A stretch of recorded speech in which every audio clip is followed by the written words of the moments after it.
अगर मैं आपसे कहूं कि आपको फाइनेंशियली फ्री होने के लिए 10 म्यूचुअल फंड नहीं चाहिए, 5 म्यूचुअल फंड नहीं चाहिए, आपके लिए एक म्यूचुअल फंड इनफ होने वाला है, तो क्या आप मेरी बात को मानेंगे? मेरे को पता है आप में से बहुत सारे लोग इस बात को नहीं मानेंगे, इस बात से सहमत नहीं होंगे, क्योंकि आप ऑलरेडी बहुत सारे म्यूचुअल फंड के अंदर पैसा इन्वेस्ट करते हैं। अब देखिए, यहाँ पे आपकी गलती नहीं है, क्योंकि आज के टाइम में सोशल मीडिया के ऊपर ना इतने सारे वीडियोज आ चुके हैं टॉप फंड्स के ऊपर, टॉप 10 फंड्स के ऊपर, टॉप 5 फंड्स के ऊपर, बेस्ट म्यूचुअल फंड के ऊपर, कि बेचारा जो एक नया इन्वेस्टर होता है वो बहुत ज्यादा कंफ्यूजन में रह जाता है, या वो इतने सारे वीडियोज को वॉच कर लेता है कि बेचारा उसी में वो खो जाता है, वो लॉस्ट हो जाता है। आज के इस पूरे वीडियो में मैं आपको एक रियल स्टोरी बताने वाला हूं, जो कि एक मिडिल क्लास पर्सन की होने वाली है, जिसकी लाइफ पूरी की पूरी केवल एक म्यूचुअल फंड से चेंज हो जाती है। तो अगर आपने इस पूरे वीडियो को एंड तक वॉच कर लिया तो आपको एक चीज तो क्लियर हो जाएगी कि क्या एक म्यूचुअल फंड आपके फाइनेंशियल फ्रीडम का रास्ता बन सकता है, या केवल एक बड़ा मिथ है। एक रोहित नाम का पर्सन है जिसकी उम्र 30 साल है और आज के टाइम में वो प्राइवेट जॉब करता है। उसकी सैलरी है 30,000 रुपए। रोहित बिल्कुल आपकी तरह ही है, मतलब उसको भी फ्यूचर की टेंशन है, फैमिली की रिस्पॉन्सिबिलिटी है, एंड महीने के एंड में उसके पास भी कुछ नहीं बचता है। मतलब जो उसकी पूरी सैलरी होती है वो महीने के एंड तक जाते जाते पूरी खर्च हो जाती है महीने की सैलरी। अब ये सब देखने के बाद रोहित ने डिसाइड किया कि अब मेरे को ना इन्वेस्टिंग शुरू करनी चाहिए, अब बहुत हो गया, मेरे पास तो पैसा ही नहीं बच रहा है, तो एक काम करते, अगर मुझे फ्यूचर के लिए पैसा बचाना है तो मेरे को इन्वेस्टिंग शुरू करना पड़ेगा। और रोहित ने बिल्कुल वही काम किया जो 90% इन्वेस्टर करते हैं। वो सोशल मीडिया पे गया, इंस्टाग्राम के ऊपर, यूट्यूब के ऊपर, और उसने वीडियो देखना स्टार्ट किया। जब वीडियो देखना स्टार्ट किया तो बेचारा इतना कंफ्यूज हो गया कि आखिर में कहां पे शुरू किया जाए, कौन सा म्यूचुअल फंड मेरे लिए बेस्ट होने वाला है। कोई बोल रहा है स्मॉल कैप में इन्वेस्ट करो, पैसा बहुत जल्दी डबल हो जाएगा। कोई बोल रहा है मिड कैप में इन्वेस्ट करो, कोई बोल रहा है लार्ज कैप में इन्वेस्ट करो, क्योंकि मिड कैप और स्मॉल कैप का वैल्यूएशन बहुत ज्यादा है, तो लार्ज कैप में पैसे डालो।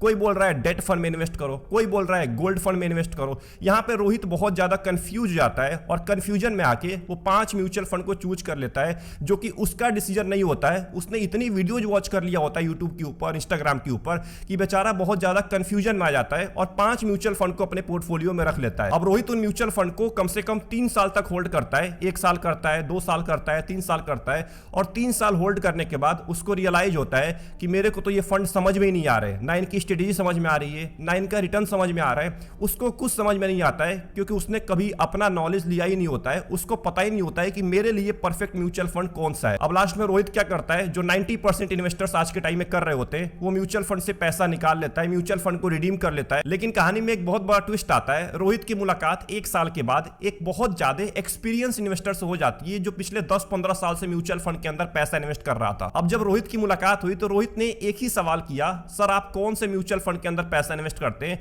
बल्कि ये रोहित का सवाल ही पूरा गलत था, क्योंकि सबके लिए अलग म्यूचुअल फंड बना होता है। बट उस सीनियर इन्वेस्टर ने, जो एक्सपीरियंस इन्वेस्टर था, उसने रोहित को एक ऐसा जवाब दिया, रोहित का दिमाग ही काम करना बंद कर दिया। उस एक्सपीरियंस इन्वेस्टर ने रोहित को बोला, मैं केवल एक म्यूचुअल फंड के अंदर पैसा इन्वेस्ट करता हूं, और मैं आज तक इतना पैसा बना चुका हूं उस केवल एक म्यूचुअल फंड के अंदर कि अब मेरे को पैसों के लिए काम नहीं करना पड़ता है। रोहित ये बात सुन के बहुत ज्यादा चौंक जाता है। वो सोचता है, यार एक म्यूचुअल फंड में कोई कैसे पैसा बना सकता है और इतना पैसा कैसे बना सकता है? रोहित को उनकी बात पर विश्वास नहीं होता है। तो जो सीनियर इन्वेस्टर होता है वो रोहित से केवल एक ही बात बोलता है, जो कि आपको जरूर सुननी चाहिए। ये जो लाइन में बोलने जा रहा हूं ना, ये सबके लिए बहुत इंपॉर्टेंट है। फाइनेंशियल फ्रीडम का मतलब ज्यादा फंड्स नहीं होता है, डिसिप्लिन प्लस टाइम होता है। ये बात जब रोहित को बोली ना, रोहित का दिमाग पूरा खुल गया। उसको समझ में आने लगा कि आखिर में इन्वेस्टिंग होती क्या है, म्यूचुअल फंड में कैसे पैसा इन्वेस्ट करना होता है, कैसे केवल एक म्यूचुअल फंड के अंदर भी पैसा इन्वेस्ट करके हम एक अच्छा वेल्थ क्रिएट कर सकते हैं। क्योंकि हमें क्या लगता है ना, कि जितना ज्यादा म्यूचुअल फंड होगा उतना ज्यादा मैं पैसा बना पाऊंगा लंबे टाइम में। इसलिए मैंने बहुत सारे लोगों का पोर्टफोलियो देखा है जिसमें 30 म्यूचुअल फंड, 20 म्यूचुअल फंड, मतलब 20 से ज्यादा म्यूचुअल फंड पड़े होते हैं,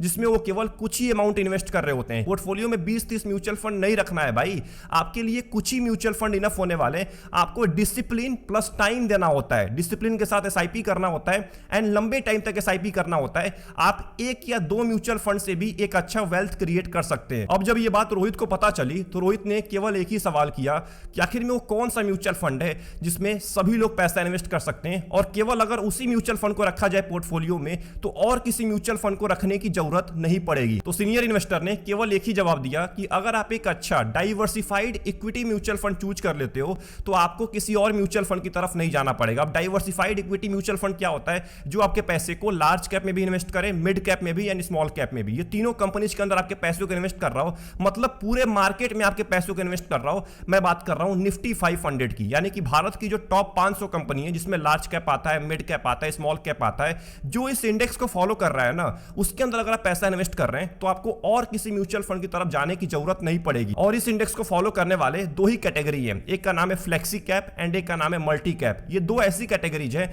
जो इस इंडेक्स को फॉलो करती है, निफ्टी 500 को। और स्पेशली जो फ्लेक्सी कैप कैटेगरी है ना, ये सबसे बेस्ट कैटेगरी है, क्योंकि यहां पे फंड मैनेजर को बहुत ज्यादा फ्रीडम मिल जाता है पैसा इन्वेस्ट करने के लिए। क्योंकि मल्टी कैप में क्या होता है कि वहां पे भी आपके पैसे को large cap, mid cap, small cap में इन्वेस्ट किया जाता है, बट वहां पे रिस्ट्रिक्शन होता है सेबी का। सेबी ये बोलती है कि आपको 25% तीनों कंपनीज में डालना ही डालना है, उससे कम फंड मैनेजर आपका पैसा नहीं इन्वेस्ट कर सकता है मल्टी कैप में। बट फ्लेक्सी कैप में ये रेस्ट्रिक्शन नहीं होता है कि आपको इतना पैसा लार्ज कैप में डालना है, इतना पैसा मिड कैप में डालना है। यहां पे फंड मैनेजर के पास पूरा का पूरा मार्केट होता है, वो जहां चाहे वहां आपके पैसे को इन्वेस्ट कर सकता है। और यही म्यूचुअल फंड्स होते हैं जिसको अगर आप चूज कर लेते हैं ना, तो आपको बाकी किसी कैटेगरी की तरफ जाने की जरूरत पड़ती ही नहीं है, क्योंकि बाकी कैटेगरी में जाएंगे तो वहां पे रेस्ट्रिक्शन आ जाएगा। स्मॉल कैप में रेस्ट्रिक्शन होता है, मिड कैप में रेस्ट्रिक्शन होता है, फ्लेक्सी कैप में कोई रेस्ट्रिक्शन नहीं होता है। अब ये बात करते हैं कि आखिर में एक म्यूचुअल फंड रखने का फायदा क्या होता है, आखिर में क्यों एक ही म्यूचुअल फंड रखना चाहिए पोर्टफोलियो में। चले मैं आपको बताता हूं। देखिए, एक म्यूचुअल फंड रखने का सबसे पहला फायदा होता है कि जो कंफ्यूजन होता है ना, वो खत्म हो जाता है। अगर आपके पोर्टफोलियो में 10, 20, 30 म्यूचुअल फंड है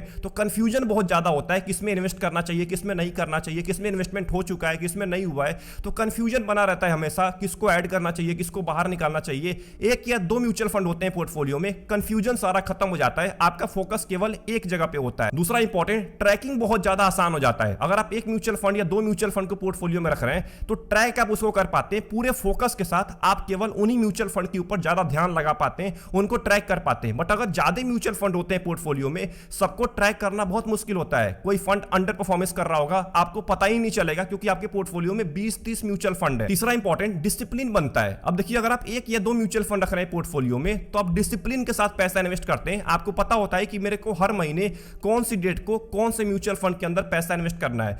अगर आपके पोर्टफोलियो में 10 म्यूचुअल फंड है, सोचिए आप कितना कंफ्यूज रहने वाले हैं। आपका डिसिप्लिन पूरी तरीके से खत्म हो जाएगा। आप एक के अंदर पैसा इन्वेस्ट करेंगे, दूसरे को भूल जाएंगे, या दूसरे में इन्वेस्ट करेंगे, तीसरे को भूल जाएंगे, अगर आपने ज्यादा म्यूचुअल फंड लेकर रखा हुआ है। चौथा और इंपॉर्टेंट पॉइंट है, इमोशनल मिस्टेक बहुत कम होता है अगर आप कम म्यूचुअल फंड को पोर्टफोलियो में लेकर रखते हैं। अगर आपके पास केवल एक ही म्यूचुअल फंड है तो आप ज्यादा उसको बाई और सेल नहीं करेंगे। आपको आइडिया लग जाएगा कि आखिर में म्यूचुअल फंड क्यों नीचे गिर रहा है, उसको अच्छे से रिसर्च करेंगे। अगर चेंज करने की जरूरत है तभी आप उस म्यूचुअल फंड को चेंज करेंगे। अब मान के चलिए आपके पोर्टफोलियो में 10 म्यूचुअल फंड है, अब उसमें से कोई एक म्यूचुअल फंड परफॉर्मेंस ही नहीं दे रहा है, तो आप क्या करेंगे, तुरंत जाएंगे उस म्यूचुअल फंड को रिडीम कर लेंगे। आपको लगेगा यार इतने सारे म्यूचुअल फंड है, एक निकाल लिया तो क्या हो गया। यही होता है, अगर आप ज्यादा म्यूचुअल फंड रखेंगे तो यहाँ पे इमोशन जो होता है ना, बहुत बीच में आता है। इमोशन क्यों बीच में आता है, क्योंकि 20 म्यूचुअल फंड आपको दिखेंगे पोर्टफोलियो में, अगर उसमें से एक कोई खराब परफॉर्मेंस कर रहा है, आप तुरंत उसको पोर्टफोलियो से निकाल देंगे। यही दिक्कत होती है ज्यादा म्यूचुअल फंड रखने में। एंड आखिरी पॉइंट है, कंपाउंडिंग का पूरा टाइम मिलता है अगर आप एक म्यूचुअल फंड या दो म्यूचुअल फंड पोर्टफोलियो में रख रहे हैं।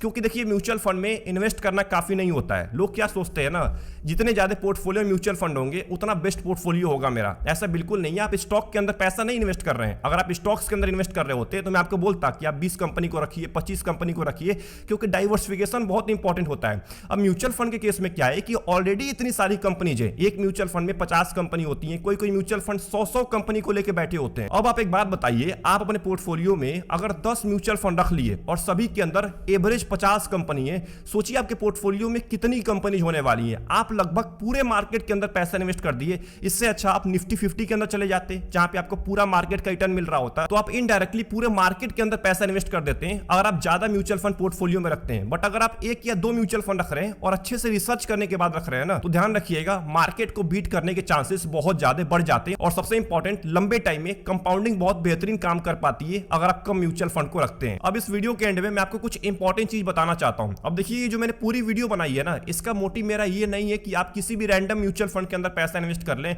मैं बोल रहा हूं कि एक म्यूचुअल फंड रखो पोर्टफोलियो में, तो आपने किसी भी म्यूचुअल फंड को उठा लिया, ये गलती मत करिएगा। आपको कुछ चीजों को ध्यान रखना पड़ेगा। आपको ट्रैक रिकॉर्ड चेक करना उस म्यूचुअल फंड का। सबसे पहले आप जाइए पास्ट के अंदर में 5 साल 10 साल का उसका ट्रैक रिकॉर्ड चेक करिए, कंसिस्टेंसी चेक करिए, एक्सपेंस रेशियो चेक करिए, उसके पोर्टफोलियो को देखिए, रिस्क कितना है, क्या आपके रिस्क से मैच कर रहा है म्यूचुअल फंड। तब आपको एक म्यूचुअल फंड को पोर्टफोलियो में रखना है। मेरे कहने का ये मतलब नहीं है कि आप किसी म्यूचुअल फंड को उठा के पोर्टफोलियो में डाल लीजिए और उसमें लंबे टाइम तक पैसा इन्वेस्ट करते रहिए। मैंने आपको ऊपर बता दिया है, आपको उन म्यूचुअल फंड के ऊपर ज्यादा फोकस करना है जो आपके पैसे को पूरे मार्केट में इन्वेस्ट कर रहा हो, लार्ज कैप के अंदर भी, मिड कैप के अंदर भी, स्मॉल कैप के अंदर भी। ये जो म्यूचुअल फंड्स होते हैं ना, ये गिरते भी कम है एंड लंबे टाइम में आपको अच्छा परफॉर्मेंस भी ला के देते हैं। अगर आपको लंबे टाइम में फ्लेक्सी कैप म्यूचुअल फंड 15% का भी रिटर्न दे रहा है ना, और आपने अगले 15-20 साल तक होल्ड कर लिया, तो आप बहुत ज्यादा पैसा बना लेंगे। लेकिन अगर आप एक ऐसे म्यूचुअल फंड के अंदर पैसा इन्वेस्ट कर रहे हैं जो आपको 20% का रिटर्न दे रहा है, बट आप उसको केवल 2 साल या 3 साल 5 साल के लिए ही होल्ड कर रहे हैं, तो ध्यान रखिएगा आप पैसा नहीं बना पाएंगे। तो यही गलती होती है, लोग होल्ड नहीं करते